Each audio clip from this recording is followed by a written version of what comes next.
Ada nikmat batinah, yaitu kepuasan mendapatkan ma'rifatullah. Aku ulang lagi, kepuasan mendapatkan apa? Ma'rifatullah. Itu nikmat batin. Baik yang terkait Allah maupun terkait logika-logika tasawuf. Terkait Allah misalnya gini, misalnya kula mikirnya. Kula nu bolak-balik matur niki, berkali-kali di tempat ngaji ini. Mugi-mugi jenengan eling, mboten gadah masalah ingatan ini eling-eling. Eling-eling tenan. Wong nak soleh, ya soleh, soleh. Cek soleh mulai cilik, cek soleh dadakan terus husnul khotimah. Pokoknya napa? Soleh. Niku nak mati, niku bumi ku nangis. Nangise bumi ku kekurangan utawi kalong wong sing sujud ning ndekne. Ya Allah Gusti, biasanya wonten tiyang niku sujud teng nggen kula, dia berperilaku baik teng nggen kula, sakniki tiyang niku pun jenengan ambil, nangis bumi. Sakniki sing urip arek bedua-bedua, damel narkoba, damel ngefly, damel macam-macam lah. Itu nangis bumi. Langit semeneng. Semeneng. Gusti matur nuwun Gusti, orang itu saya tunggu lama, sekarang sudah engkau angkat ke tempat kami. Maksudnya diangkat teng langit. Sing bumi nangis, sing langit napa? Seneng. Nah, kemudian kita berpikir begini, bumi kok iso nangis ku piye? Nah, itu terserah sampai apa termasuk ulama zahir apa termasuk ulama batin. Kalau ulama zahir mengatakan bumi nangis itu mau kinayatun anil husni, pokoknya pantese bumi itu susah, wong kelangan putra terbaiknya. Tapi nak cara ulama-ulama hakikat yang mengenali sekali betapa kudrohnya Allah, betapa kudrohnya Allah itu tidak terbatas. Itu yang meyakini bumi nangis itu nangis tenan. Misalnya ngaten kula tak terangno malih ya. Kowe bayangno dadi Nabi Adam, ngrungokno kowe. Kowe bayangno dadi Nabi Adam. Nabi Adam tenan maksudnya. Terus Nabi Adam orang pertama dia tahu betul kalau dia dicipta dari bumi. Dan dia pula tahu betul, beliau tahu kalau dia bisa ngomong, bisa mikir, bisa macam-macam. Terus indukannya beliau itu bumi. Mesti pikiran Nabi Adam, jangan-jangan bumi ini juga bisa berpikir kayak saya. Ini kan materi saya, karena saya dari bumi ini bisa ngomong, bisa melihat macam-macam. Terus bedanya apa manusia mbek napa? Umpama kowe dadi nabi napa? Adam. Orang yang dekat sekali, qoribu ahdin, dekat sekali dengan kesaksian kudroh Allah. Gini ku dekne roh nak materine kok bumi, dan dia orang pertama yang urung lali kamane. Tapi ketika sudah ribuan orang, mungkin jutaan orang lali, seakan-akan bumi itu tidak jenis dari kita. Bumi adalah hal yang berbeda dengan kita. Kita manusia berakal, bumi itu benda mati. Terus kowe katut wong goblok-goblok, bumi itu benda mati. Sajane ya rada kriminal wong Islam muni bumi itu benda mati. Enggak bisa berpikir, yang bisa berpikir hanya manusia. Itu kengawuran-kengawuran yang kita ciptakan sendiri, kita wariskan turun-temurun. Umpama kowe iku dadi ulama, ngomong ngono iku isin. Bumi kok nyekseni kowe sujud, banyu nyekseni mbok pangan, mbok ombe kanggo sujud. Semua itu bersaksi tentang kita. Lah nek sampean tanglet kula, cara melogika gimana? Begini, tak wari cara gampang-gampangan ya. Tak warai tauhid sing kasyaf. Tauhid ini yang dawuh Sayyidina Ali lau kusifal khoto umastatu yakinan. Umpama somben tutup-tutup iku dibuka, akulah imanku ora tambah mbek pangeran. Karena tren dunia dan akhirat sama. Zaman ning dunia ya Allah ala kulli saing godin, kok zaman ning akhirat ya Allah ala kulli saing. Cara Sayyidina Ali, somben aku wis matilah imanku ora tambah, meskipun aku ora swarga neraka. Lah kena napa? Darah padha wae, ning dunia ya pertunjukan kudratullah, ning akhirat ya pertunjukan kudratullah. Jadi pikirannya Sayyidina Ali seperti itu. Saya kan lahir misalnya tahun 1970. Berarti mulai Nabi Adam itu saya kan nggak ada. Ngerti-ngerti ada. Saya mengira waktu zaman tidak ada itu panjang apa cepat? Cepat, karena kita tidak melalui itu. Ujuk-ujuk wujud. Kadang aku mati ya wedi kan. Mau mati jebule kiamat 1 juta tahun kasih opo nang kuburan. Maksud Khalillah itu. Makanya aku ya ora roh, tak tinggal turu sakmono kan yo nglilir. Nang nglilir terus nang ndi terus. Apa mlaku-mlaku nang donya, apa piye, nak turu ya kok ngani ngoyo turu kok ribuan tahun lintas. Terus ya apa jajal? Sampeyan tak takoki, misale sampeyan ning kuburan iku apa? Apa ngadepi mungkar nakir tukaran terus itu keselen tukaran kok nopo ratusan ribu mungkin. Nah terus kita dilatih. Kata Sayyidina Ali gampang latihan seperti kata Sayyidina Ali apa gampang ya udah menjadi wong alim. Pada akhirnya kita ini aku zaman urip yo ora roh karepe, ngerti-ngerti urip, mati yo ora roh karepe. Pas mati sampean petangin dah yo ora roh karepe, pokoke wa mata sauna illa ya sawwa. Makanya masyhur itu dia ketemu orang ateis. Dia orang ateis itu anti Tuhan, anti Tuhan pokoknya. Dia ditanya, "Lalu kamu hidup itu karena siapa?" Ya enggak tahu hidup. "Lalu kamu mati yang menentukan siapa?" Ya enggak tahu, kalau tahu mati. Ya berarti Anda enggak bisa menentukan diri kamu sendiri. Akhirnya dia taslim, ya ada yang menentukan lah, ya ada yang menentukan itu dalam Islam disebut apa? Allah, disebut kalimatu haqqin alaiha nahya wa alaiha namut. Jadi kalau maknanya itu kalimat yang benar-benar nyata, yang karena kalimat itu pula kita mendapat kehidupan, yang karena kalimat itu pula kita mati, yang karena kalimat itu pula kita akan bangkit lagi. Itu yang makna hakikat. Tapi kalau makna syariat nggak begitu. Kalau makna syariat begini, dan ini benar juga. Mengenai kena ada di ulama, ciri utama ulama itu jami'ul bayan. Dia kalau menjelaskan itu indah sekali dan orang pasti taslim. Sama saya tak warai tenan.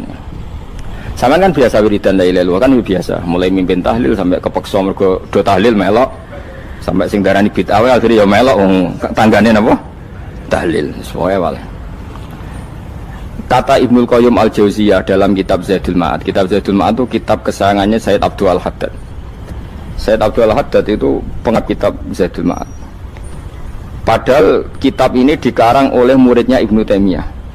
Abdul Al-Haddad itu gak seneng Ibnu Taimiyah tapi seneng muridnya. Jadi di sini ulama ya demokratis. Gak seneng gurunya tapi seneng. Saja nih Ibnu Taimiyah itu orang baik. Ya ulama top ya baik, ya waras top. Tapi ngerti-ngerti Wahabi itu identik dengan Ibnu Taimiyah. Akhirnya ulama ahli sunnah penyebut itu terus isin. Mulane kiai-kiai ra ono sing dalil kala Ibnu Taimiyah mergo dicap Wahabi. Padahal Ibnu Taimiyah wong alim. Di kitab-kitab kita termasuk Syekh Muhammad piyambak nanya Ibnu Taimiyah kala Syekhul Islam no kala.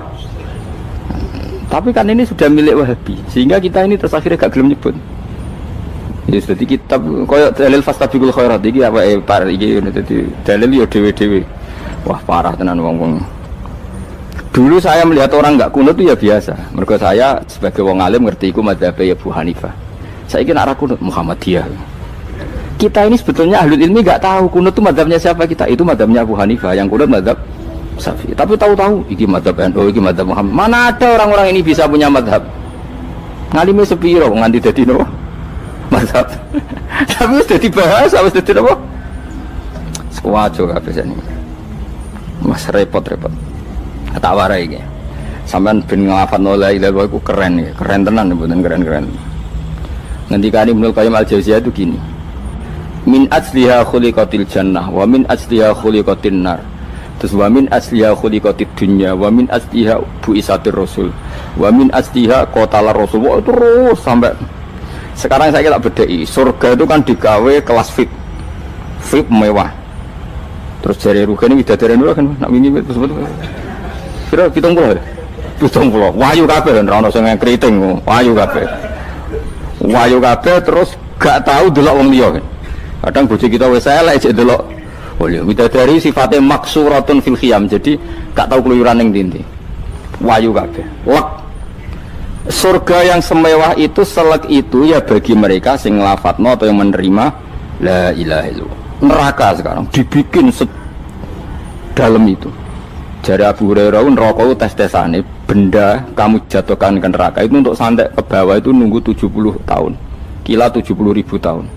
Dikena HP membuat ceblok nang neraka itu cebloke ngenteni 70 tahun. Betapa dalamnya ngentekno bego piro ya bayang misalnya.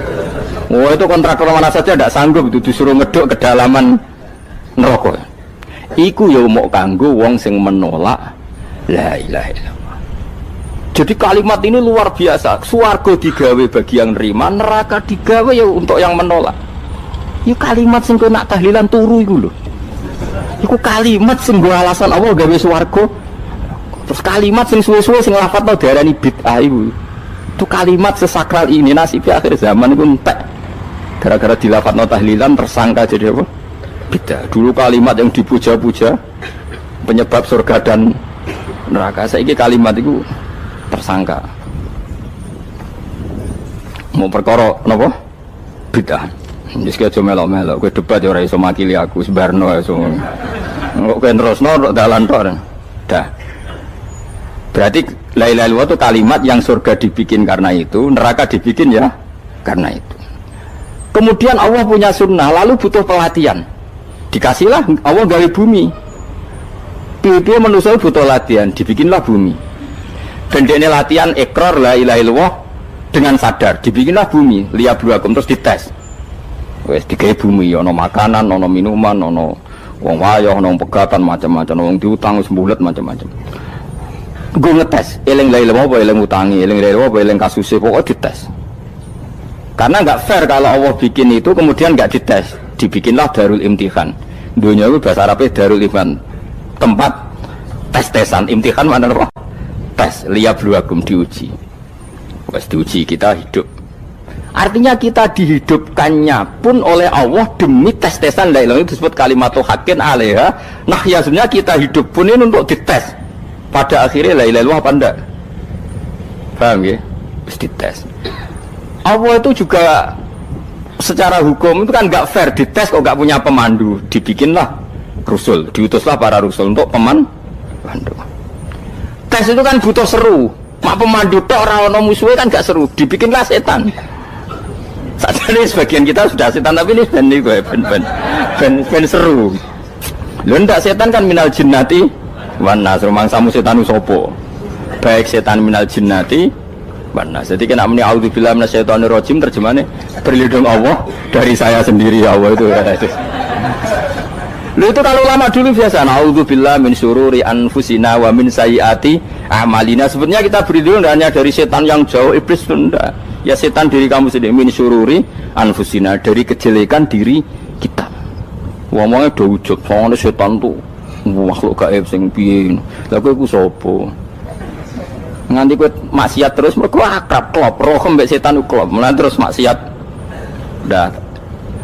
Allah ngutus pemandu yang ngecul setan ben fair. Napa? Fair. Jadi semua darul ibtila ini juga demi kalimat. Nah, makanya disebut kalimatul haqqin sing alaiha nahya. Kita hidup ya demi mendapatkan kalimat itu. Kita mati nanti ya demi kalimat itu, artinya mati ke neraka ya karena kalimat itu kita menolak atau mengabaikan. Masuk surga ya karena kalimat itu kita hormat, kita benar dalam memperlakukan kalimat itu. Berarti alaiha nahya wa alaiha nam. Terus wa alaiha nub'as karuan, kalau kamu termasuk minal aminin ya nub'as minas solihin, kalau minal kafirin ya nub'as minal zalimin. Tapi semua desain dunia ini hanya demi kalimat la ilaha illallah Muhammadur Rasulullah. Nah ini kan penting. Bagaimana mungkin kemudian kalimat sesakral ini, sehebat ini, kemudian ada orang tahlil kamu tidur? Kok iso? Kalau jangga kok iso wong turu? Misalnya kayak mangkel, kalau mangkel sing mimpin Gus, suwira barbar. Bagaimana mungkin kalimat yang menyelamatkan Anda kemudian Anda anggap problem? Elek gak? Apalagi kamu anggap ini bid'ah. Nak cara kula oke lah, ndongakno mayit itu gak ono tuntunan Nabi. Tahlilan gak ono tuntunan. Tapi wis muni tok kono tok. Artinya muni tok kono tok ora usah nyerang kalimah, enak kalimah tetap kalimah thayyibah. Soal kowe ora seneng sing tahlil, mergo tiga profesi lah iku wonge wae gedhinge aja geman. Ya saya misalnya, saya kadang nggak cocok sama mubalek karena kadang profesi. Tapi saya tidak pernah anti pengajian, bagaimana itu membawa syiar Islam. Tapi kalau mubalek kadang orang seneng, kadang takut untuk piro. Bareng sangoni sidik, kok sumpah be transportasi ini. Lah ngono kok mbok senengi iku piye? Tapi kita terus gedeng keliru ku sing gawa syiar Islam. Mana ada pengajian didengar orang banyak tanpa mubalek? Gak iso. Ini iso melepukno barang-barang ra penting dadi penting iso. Lah cara guruku teng sareng lha ngape mlepuk kanggo panggung barang perkara. Tapi kadang ya benar. Yang namanya mudin mubalek ya itu bisa benar bisa salah, tapi kamu nggak boleh gedeng kalimatnya. Piye kalimat itu kalimat hak. Nah, ini penting kula utarakan sehingga zaman Nabi Sugeng ini rungokno tenan ngaji kula. Zaman Nabi Sugeng ada sahabat Namanya itu Usamah bin Zaid. Ini sahabat kesayangannya Nabi, hibbu Rasulillah. Usamah itu diutus Nabi perang. Ini dengerin ya, diutus perang. Pas perang itu si kafir tadi memenggal temannya. Ada yang tangannya putus, kakinya putus. Wah, seorang kafir ini sudah luar biasa. Bacok sana, bacok sini. Ketika terdesak oleh pasukan Usamah, kebetulan Usamah ini cakap ya, sama beberapa temannya orang Ansor. Orang kafir yang sudah Koto'a arjulana wa koto'a aidiana, dia pas terdesak bilang la ilaha illallah. Terus sama Usamah tetap ditusuk, dibunuh karena dia berpikir ini qolaha muta'awwidzan, dia melafadzkan kalimat itu hanya berlindung dari pembunuhan. Setelah dilaporkan Nabi itu marah besar. Nabi ngendikan kaifa anta ya Usamah bila ilaha illallah idza ja'at bika yaumal qiyamah. Kowe nak ditakoki la ilaha illallah ku piye? Piye-piye wis ngomong la ilaha illallah, tapi sampai ngomong ngoten sak usih ngetoki tangan kula, maksudnya tangan kula tangan kelompok saya, kaki saya. Nabi tetap jawab kaifa bila ilaha illallah idza ja'at bika yaumal qiyamah. Pokoknya Nabi menyoal terus. Sampai menjadi fatwa ijma'nya fuqaha, siapapun yang melafadzkan la ilaha illallah harus kita terima meskipun qolaha muta'awwidzan, meskipun saat melakukan hanya cara zahir berlindung dari kematian, sehingga kita terima. Orang kafir yang 80 tahun kafir melafadzkan la ilaha illallah 1 menit menjadi mukmin. Sampai ada ayat kulil ladzina kafaru iyantahu yufar lahum ma qad salaf. Ini kalimat yang sakral, bahkan kafir yang 80 tahun saja menjadi mukmin hanya karena melafadzkan la ilaha illallah. Mulanya yang ngaji saya, yang senang saya, jangan pernah kamu mengatakan ada bid'ah yang orang bisa jadi kafir. Bagaimana mungkin orang mukmin yang ke kuburan dan melafadzkan la ilaha illallah kamu katakan kafir? Padahal kalimat ini yang kafir 80 tahun saja menjadi mukmin. Saiki ana wong lafadzno la ilaha illallah mergo salah tempat pinggir patok mbok arani kafir. Kok aneh. Wong sing kafir 80 tahun dadi mukmin iki gara-gara lafadzno la ilaha illallah dadi kafir. Mergo mau salah tempat ning pinggir apa? Patok. Mboten ora cocok muni nganggur, wong sering ziarah ku nganggur. Nyatane ya tenan. Cara dene pegawai negeri ora sering ziarah. Nah, tapi ora usah muni kafir gak mungkin lah. Coba kalimat ini itu orang kafir yang 80 tahun menjadi apa coba dengan melafadzkan kalimat ini? Mukmin kan? Berarti kalimat ini adalah kalimat penghilang kekafiran. Lalu karena dilafadzkan secara salah dianggap kafir. Hanya karena bid'ah itu tidak mungkin. Makanya sebetulnya Wahabi yang alim-alim itu tidak berpendapat demikian. Saya punya beberapa referensi Wahabi yang alim itu tidak pernah mengkafir-kafirkan orang karena perdebatannya seperti itu. Tapi saat ini wis kuwajo. Sebenarnya kalau orang alim itu ya mirip-mirip, entah Wahabi entah tidak mirip-mirip. Karena kalimat tadi. Wahabi itu kitab terbesarnya itu Ibnu Taimiyah. Ibnu Taimiyah itu punya murid Ibnu Qayyim Al-Jauziyah. Itu sampai sekarang saya lihat di fatwanya Ibnu Taimiyah itu begitu hormat sama orang-orang kita ini sama. Tapi tahu-tahu lewat penyaduran sana sini terus menjadi kacau. Jadi kalau balik ini malah sampai anak kepengen dua nikmat batinah. Seperti tadi yang saya utarakan, swarga dicipta sedemikian mewah ya demi yang menerima la ilaha illallah. Terus neraka dibikin se ekstrim itu juga bagi yang nolak. Kemudian dibikin daru pelatihan yaitu dunia ya karena kalimat, berarti kalimat itu luar biasa. Wa biha qamatis samawati wal ardu. Kalimat ini pulang menjadikan langit bumi berdiri. Lalu sekarang kita bisa ngomong, bisa berpikir, bisa ngadekno BPKB macam-macam. Itu karena kita sendiri apa karena kudratullah? Saya tanya. Karena kudratullah. Kalau karena kudratullah, apa susahnya Allah bikin kemampuan tanah ini nangis, tanah ini susah. Wong podo-podo kowe iso nangis, iso mikir ya mergo kudratullah, ndak karena kamu. Harusnya ya sama, bumi-bumi ini bisa menangis juga karena kudratullah. Makanya bumi ini menangis ketika enggak ada orang yang sujud. Iku ya mungkin. Wong zaman kowe iso nangis ya krana kudratullah, mestine bumi yang kamu katakan benda mati, hakikatnya dengan kudratullah juga sama dengan kita. Mulane tenggene kitab Al-Husunul Hamidiyah, kula ngrasa utang tenan mbek kitab niku. Dulu saya ngaji 2 tahun kitab Al-Husun. Kitabnya kecil tapi saya ngaji itu 2 tahun. Berkali-kali saya ulang. Itu beliau cerita gini. Dia yang ngarang itu orang alim, kebetulan dia orang India. Memang kelebihannya kitab dikarang orang Arab itu luweh bulet. Wong Arab kan semuanya Islam, karangannya itu standar. Ini dikarang wong India. Di Tonggo Blodor, di masjidnya, dikarang ulama yang masyarakatnya itu ndak karu-karuan. Beliau cerita itu gini, manusia itu punya satu kebodohan, di mana kebodohan itu disebabkan oleh robtul asbab al-adiyah, mengkaitkan sebab sing biasa-biasa. Misalnya gini, sama saya kita omongi, misalnya ada orang bilang gini, batu ini nanti itu menjadi ayam. Orang bilang mukhal apa enggak? Enggak, jawab saja. Mukhal. Kenapa bilang mukhal? Karena dikira enggak bisa kan? Enggak, jawab saja. Jawab satu-satu. Batu ini menjadi ayam. Kamu jawab mukhal. Alasannya apa? Alasannya enggak mungkin terjadi, apa kamu enggak bisa? Sebetulnya karena kamu enggak bisa. Udah. Lau ukhbiro dzakar rajul. Andai kan orang itu kamu kasih tahu, klungsu ini biji asem itu, biji pohon asem itu. Nanti yang kecil ini suatu saat besar. Setelah besar buahnya banyak, tambah besar, tambah besar. Terus orang bilang mungkin. Ketika bilang mungkin itu karena dia bisa, apa hanya karena menyaksikan berkali-kali ada kejadian nak klungsu ditandur, iku iso dadi gede. Coba sama jawab. Karena dia bisa, apa karena hanya menyaksikan itu sering terjadi? Hanya misalnya. Artinya zaman dia mengatakan mungkin, itu pun tidak memberi kontribusi ikut buat. Iya enggak? Tetap bergantung kudrahnya Allah. Dia hanya bilang mungkin karena sering melihat. Sebenarnya dia enggak sama sekali memberi kontribusi. Lah ya darani mungkin ya ora urun. Paham ya? Lalu kenapa dia kecangkeman terus muni wong wis mati dadi lemah gak mungkin dadi manusa meneh. Lho zaman dadi manusa sing wis ngene iki kok mani dene lara melo gawe. Terus muni mungkin mergo sering terjadi, sering roh, sering bersaksi. Berarti sebetulnya manusia itu pakai ukuran dia mampu tidak mampu apa pakai ukuran bersaksi melihat. Bersaksi. Nah ini kan problem kita sebagai manusia itu problem.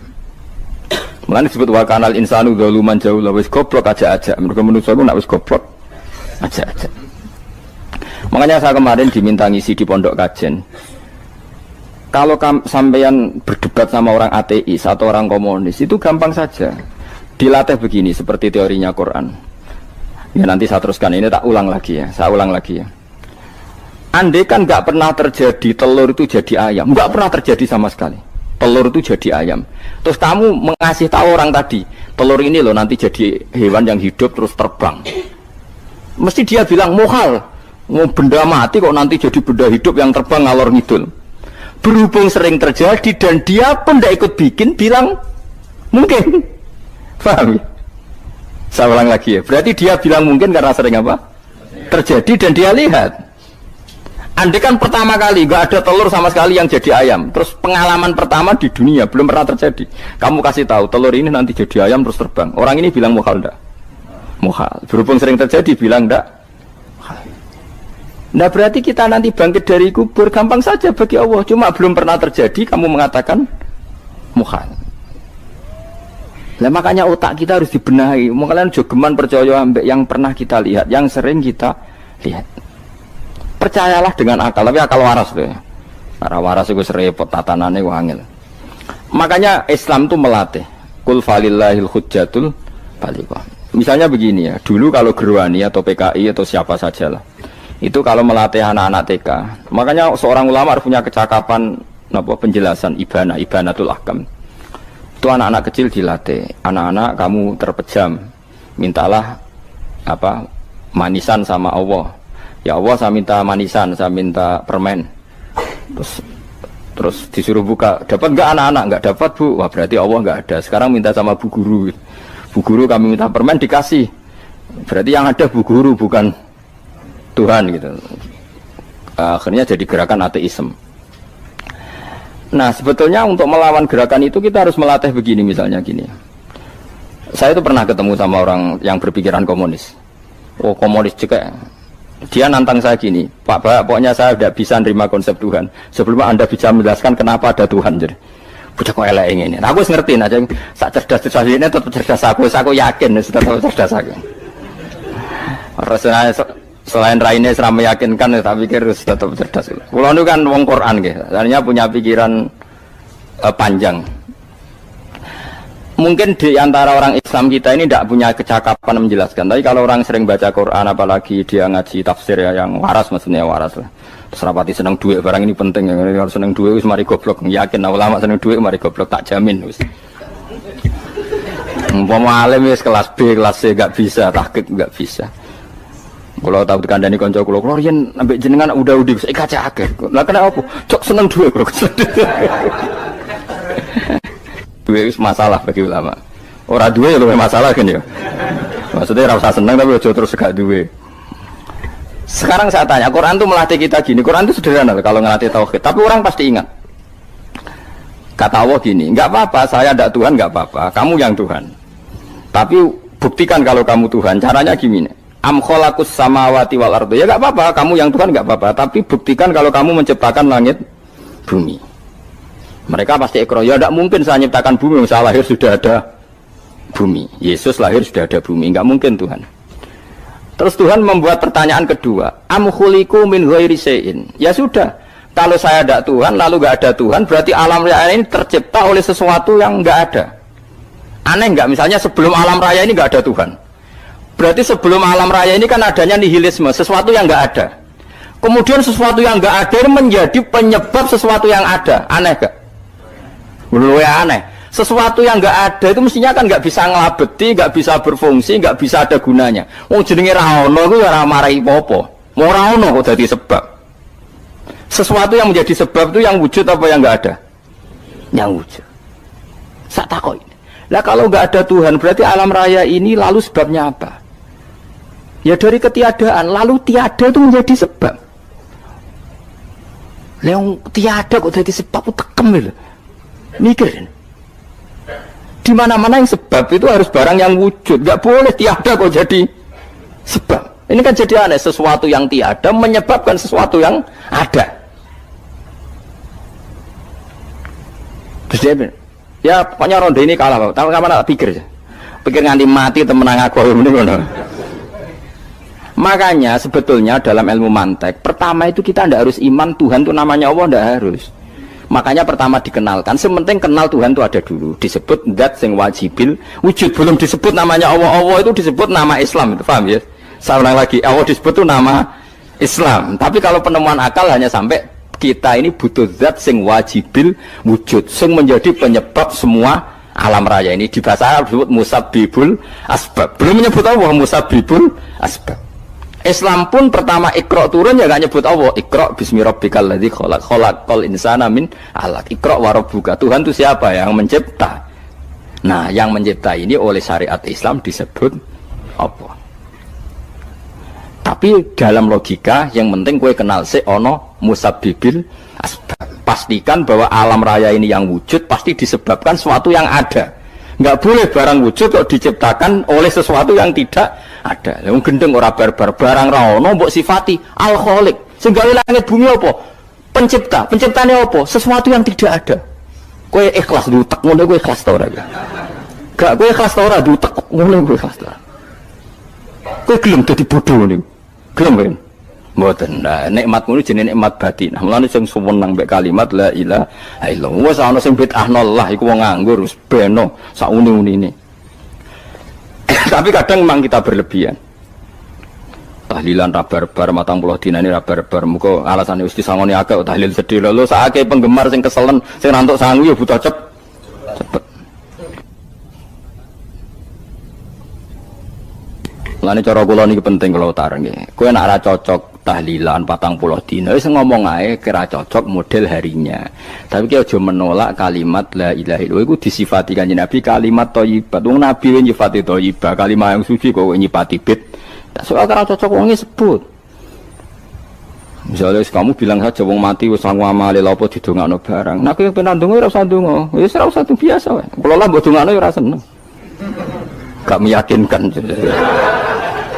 Karo dene mlebu swarga butuh dongamu ora ono swarga fadhole pangeran apa mbok dongano barang. Nah, tapi kowe donga aku ya seneng. Senenge ya semau lah timbang nyanyi-nyanyi rame-rame sadok dongane. Mbok mandi mbok ora pokoke dongane. Saya ulang lagi ya. Makanya Quran itu melatih logika sampai seperti itu. Am khalaqus samawati wal ard bal la yuqinun sampai terus diulang-ulang. Am khuliqu min ghairi syai'in. Kalau mereka merasa Tuhan nggak apa-apa, tapi buktikan mereka ini wujud sendiri tanpa sebab. Atau begini, kalau mereka tidak tahu sebab pencipta langit bumi, mereka sendiri suruh yakin kalau mereka adalah penciptanya. Amhumul khaliqun, nggak apa-apa. Ya tapi masih Abu Jahal gendeng lah, masih Abu Lahab ngawur lah, nak takoi. Ya wes pangeran kowe sing gawe langit bumi. Penggemarnya saja pasti tertawa. Masa Abu Lahab darane pencipta langit bumi, wong lahire wening bumi. Tapi Quran oleh nggo jawab am khalaqus samawati wal ardo. Apakah mereka menciptakan langit bumi? Bala yuqinu, mereka pun tidak pernah yakin. Jadi itu pangeran. Makanya di mana-mana orang alim itu suka debat. Karena pangeran sendiri kalau menjelaskan kebenaran seringnya juga nantang debat. Kata Allah, "Qul ara'aytum ma tad'una min dunillah aruni madza khalaqu minal ardi am lahum syirkun fis samawat." Enggak apa-apa mereka Tuhan kata Allah, tapi buktikan zaman langit diciptakan mereka memberi kontribusi apa? Apa urun bego, apa urun cagak, apa piye lah pas aku gawe langit iku dekne urun apa jare am lahum syirkun fis samawat. Misale urun napa lah? Urun tol, urun apa lah. Itu pangeran. Mereka kan pasti menjawab enggak. Terus itu nih bi kita biming qobliyada. Kalau kamu nggak percaya Quran sebagai kitab, nggak apa-apa. Tapi buktikan kamu punya kitab tandingan. Enggak, mereka nggak punya juga. Atau gini, nggak usah Quran, nggak usah sakralan. Au atharotim min ilmin, atau kajian ilmiah yang membuktikan bahwa Yesus itu Tuhan, atau yang membuktikan bahwa berhala itu Tuhan. In kuntum shodiqin, nggak apa-apa kalau kamu benar, buktikan. Nah itu makanya semua Nabi itu punya kecerdasan. Karena tadi Nabi kadung nantang itu nih bi kita biming qobliyada au atharotim min ilmin in kuntum shodiqin. Tapi sekarang orang alim soleh itu jarang. Yang ngono ngerung soleh rapati ngalim, nggere sing alim biasanya rapati soleh. Lah kula itu masuk rontok-rontok ya rontok soleh ya rontok, tapi lumayan masih menjaga hujjatullah tadi.